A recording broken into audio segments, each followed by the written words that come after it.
टंका देई चाषी किणुछंती बाली मिसा पटास सार। भद्रक जिला बासुदेवपुर ब्लॉक रे घटिছে एभଳି घटना। एने चाषी माने कृषि विभाग द्वारस्थ हेबा सहित दोषी विरोध में कार्यानुष्ठान दाबी करिसेंती।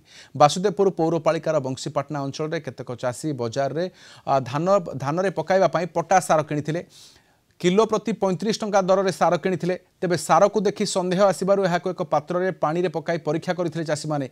सार रे बाली थिबा जानिबा परे कृषि विभाग द्वारस्थ होइछंती।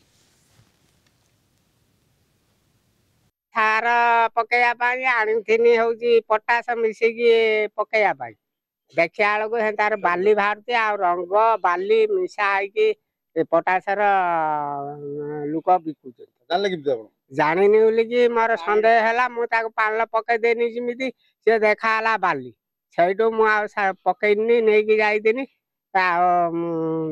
दुकानी कहला यही पटास अच्छी मो आउ पटास ना धोइला सब बाली आ रंग खाली बाहर काच मुंड पथर ये सब बाहर कार्यानुष्ठान ग्रहण करा डुप्लिकेट सार आसुची कौटू कौन करुँच तदन करा चाष करें सार आनी पकड़ा कथा आम धोइला जना पड़ा से कमी कौन हम से तदन करूँ कौट आस कौन कर सार पकड़ से